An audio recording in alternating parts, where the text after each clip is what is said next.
not really like a normal video that I would do, and this is the most time-consuming one of all that I've recorded. But this is top 9 Team Fortress 2 weapons. That's right, one for every class. And let's get right into things. Oh, and first of all, I have to point out, this is not based on my favorite. Although my favorite ones do get sympathy, it's more of statistically speaking. Alright, so at number 9, we have the Heavy's Sandwich. Why I chose this was because as a Heavy, you need to have like a medic, because you'll be targeted. Like, you'll be the first thing that someone notices on the battlefield, so you need lots of health and healing. The Sandwich can help you. And let's say you already have a medic. Wouldn't the Sandwich be useful? No, you can throw it to the medic to heal the medic, because the medic can't heal himself, really. So it can heal your medic or your teammates too, or it can just heal yourself too. It's just a wonderful weapon that can keep you alive. And all you need really is just a few seconds to spare or a good hiding place, and you can be back to full 100% health in just a couple of seconds. It's really just a classic Team Fortress 2 weapon, renowned amongst the Team Fortress 2 community just for being so reliable. And because of that, there are lots of knockoffs of it, like the Buffalo Stick Sandwich and the Dalico Spar. But both, they're just really good. It's just a really classic, wonderful little weapon that, or not weapon, that can just heal you and your medic and your team. And I've been repeating the same sentence over and over again, but it's just really, that's why I knew it had to go on my list, because it's just a classic. Something that everyone knows. And so that is why I have the Heavy Sandwich at number 9.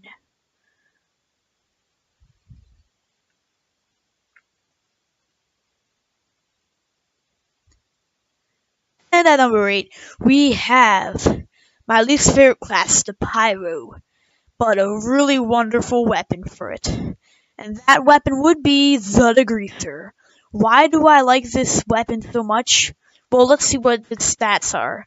Like minus 10, I believe, damage, and minus 15% afterburn penalty, I believe. But you get something percent faster weapon switch. I didn't do my research on this, though. But the reason I like this so much is because it discourages the use of W plus M1. And what W plus M1 is a tactic used by noob pyros that involves not using your melee or secondary or air blast at all, and just burning people everywhere. It's probably the only flaw with Team Fortress 2 is because you're basically making the secondary and melee and all this stuff for pyro useless. And that's not really good, because then you shouldn't be paying for secondary and melee weapons. And so I like this because the faster weapon switch allows you to perform combos with like melee weapons real quickly. And you can my favorite combo is the spray him with fire, air blast him into a corner, and then hit him with your axe extinguisher, which does mini crits on a burning person. I love how this weapon can really just encourage a better playstyle of Team Fortress 2. I mean, Pyro's my least favorite class because of the whole W plus M1 thing. The Degreaser is like a lifesaver for Team Fortress 2. And the Phlogistinator I hate because that just encourages W plus M1 use because it has no air blast. And I just really enjoy the Degreaser because it just is such a wonderful addition to Team Fortress 2. And without it, you'd see a lot more W plus M1 pyros. It's just, I don't really have much more words to say. Yeah, that's why I put it at number 8.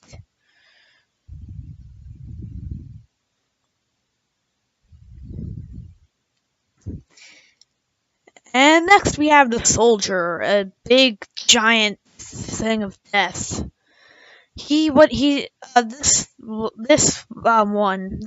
number 7 goes to the Black Box. Now, the stats are minus 25%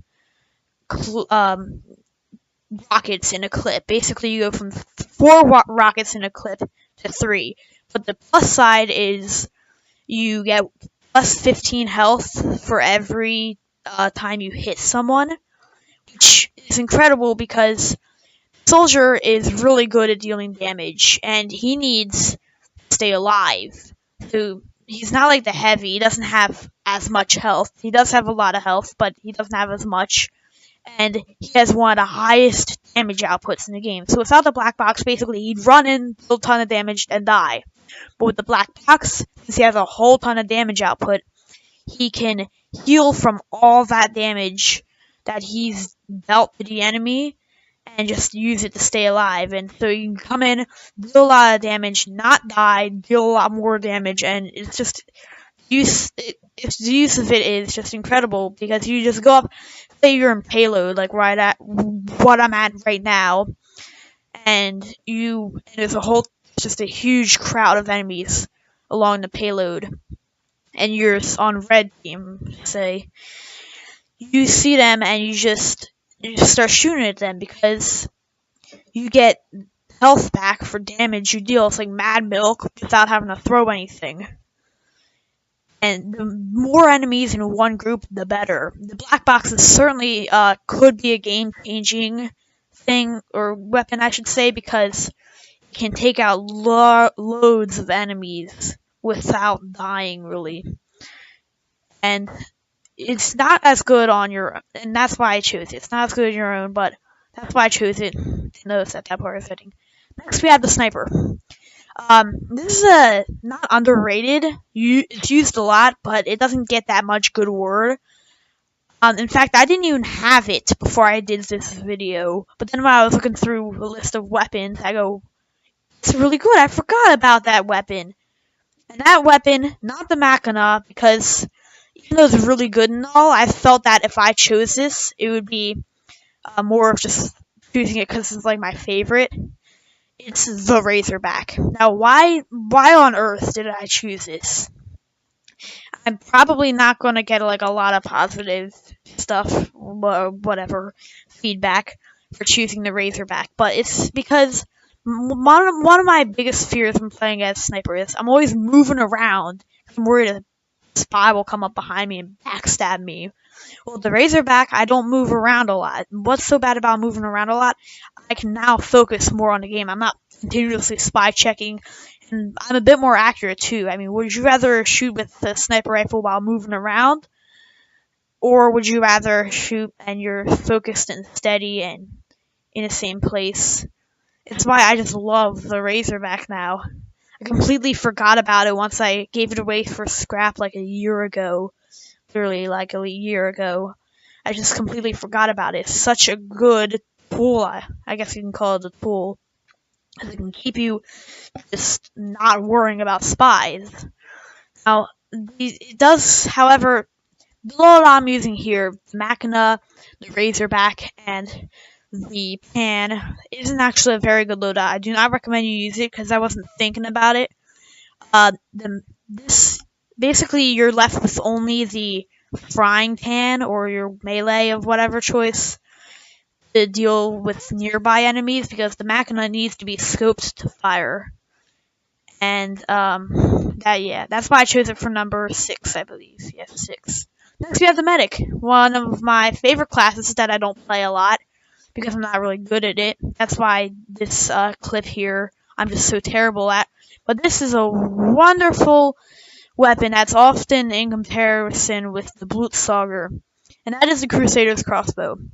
Why do I have it on this list? Well, that's because what it is you can heal your teammates from a range. So you can shoot your teammates with this, and it heals them a lot. And the further away you are, the more healing it does. However, you only get one shot per clip, I guess you can call it. And that kind of just means you have to reload after shooting once. But I have this here because you can deal damage to enemies and heal teammates from such a safe distance. And it heals so much when you're really far away.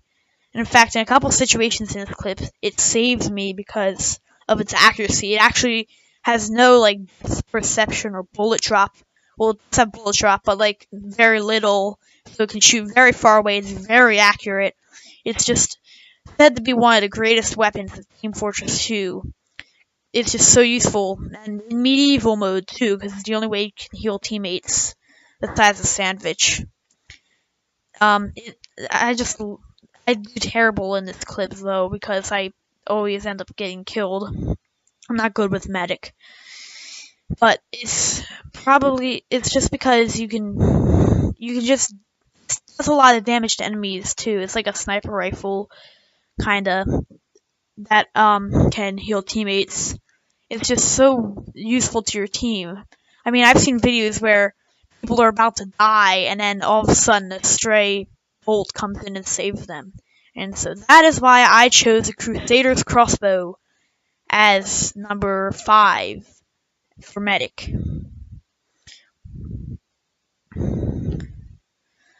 Next we have a weapon for the scout. This is a classic one as well, just like the sandwich, and it is extremely useful. And what am I talking about, you ask? Well, you're about to find out. The Bonk Atomic Punch. Now, why is this on the list, you might ask? Because it can change the tone of a game. It's not my favorite, I don't use it all the time, but it can just change the game, because what it does is, when you drink it, you become invincible for 8 seconds, I believe. I can't remember how long it was.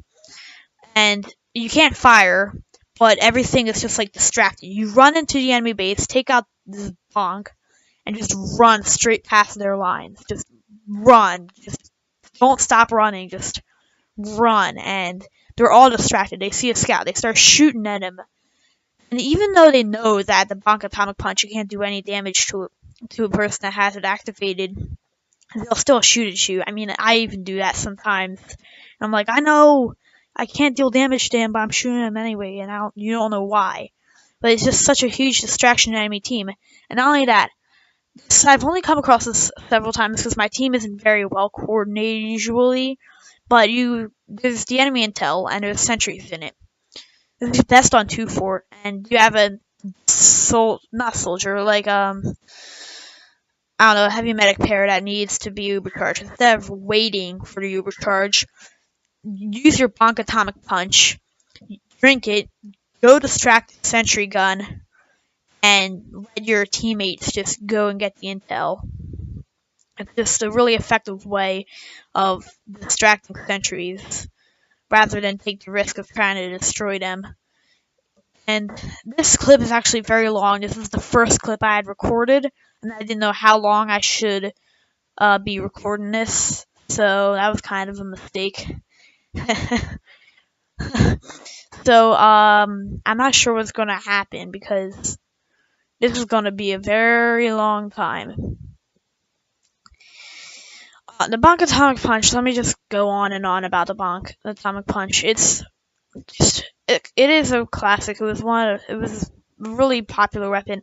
I didn't choose several other weapons for this, like Babyface's Blaster, because that was like one of my favorites. Same with the Sandman. I tried to choose as little of my favorite weapons as possible, because I knew that then I wouldn't be really being a good judge, because I would just be going, oh, this is my favorite, I want to choose that. I didn't want to be biased at all. I want to be as little biased as possible. So that's why since I don't use the Bonk Atomic Punch as much, it is very situational, actually. Well, not very situational. To be a game changer, it's situational, unlike the Uber charge. But it doesn't have to be very situational, sorta.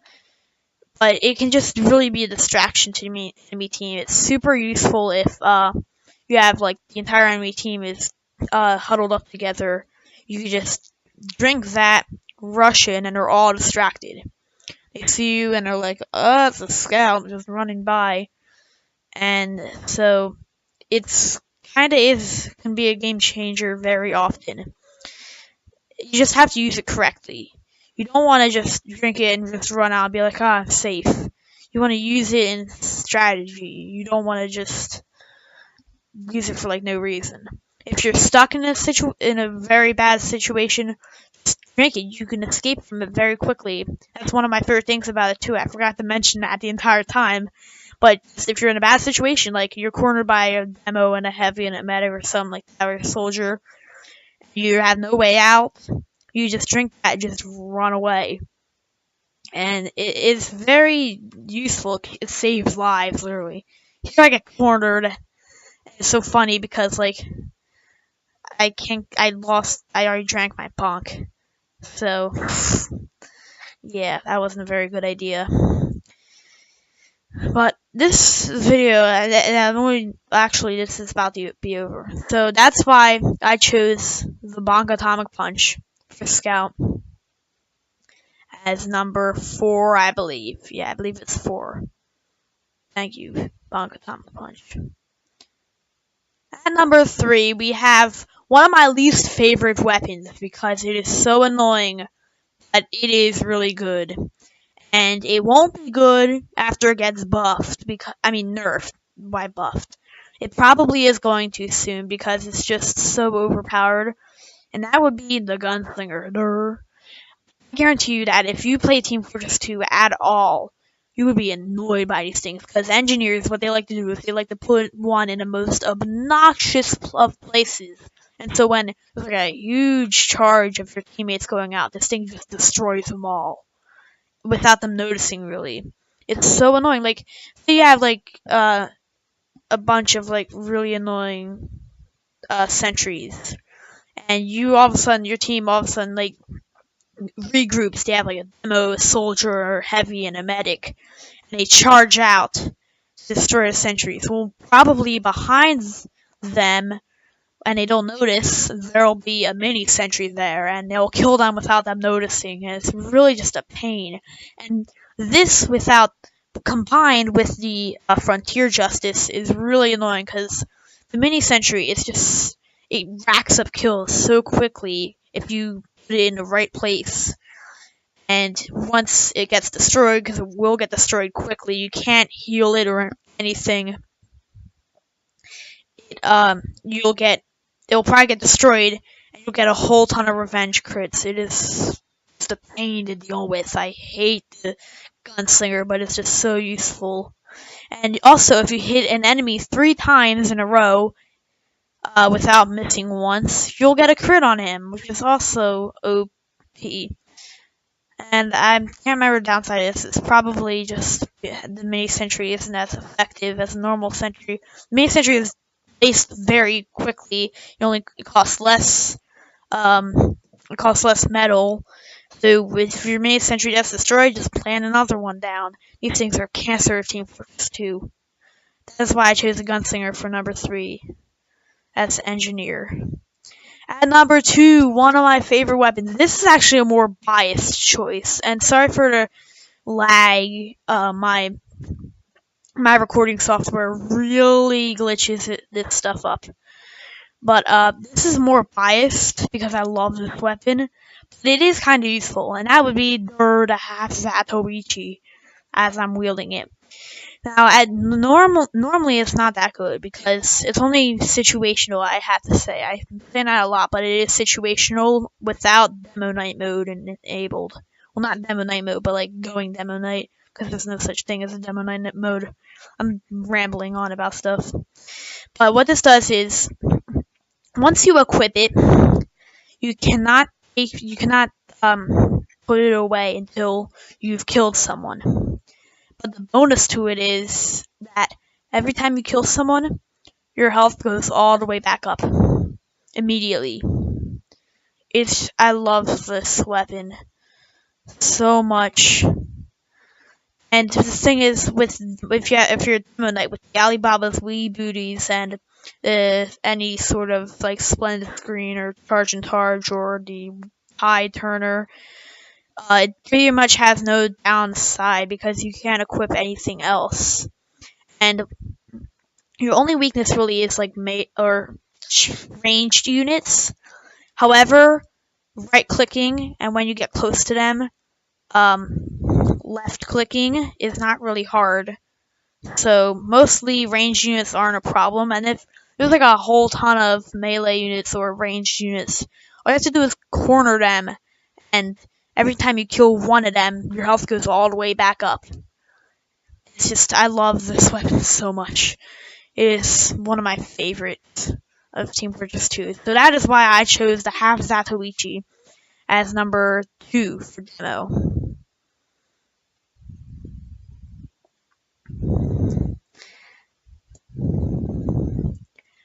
And at number 1, we have an annoying little weapon. Not the Bicycle, no.